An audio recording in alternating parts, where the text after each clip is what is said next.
What is the difference between iCloud Calendar and Calendar in the iCloud setting?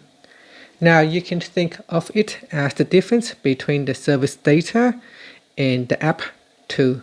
So here is the breakdown of why you see two and what each one does. First is the iCloud Calendar right up here. If you tap on it, it will go into the iCloud Calendar setting page. Now this is the most important one. It is the actual cloud service that hosts your events.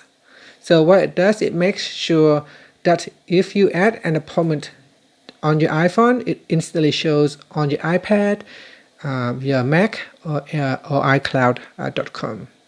So with the data, it stores your actual events, invites, and shared calendars in the cloud. And it keeps this on if you want your schedule to stay synchronized across all your devices. Now if you go back here and we go down to calendar, this refers to the calendar app itself and how it interacts with iCloud.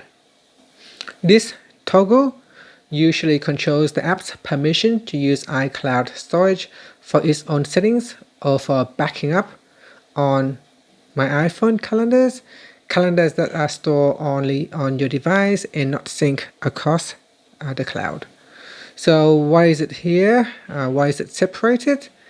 Because in the apps using iCloud section, Apple lists every app that has the permission to touch the iCloud data. So this entry is essentially the app's access pass. So it is recommended to keep this setting on. Turning it off might prevent the app from properly displaying the data it's pulling from the iCloud Calendar service.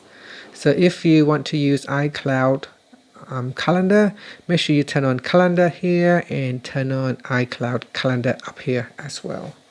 And that's it. Finally, you can swipe up to go back to the home screen. Thank you for watching this video.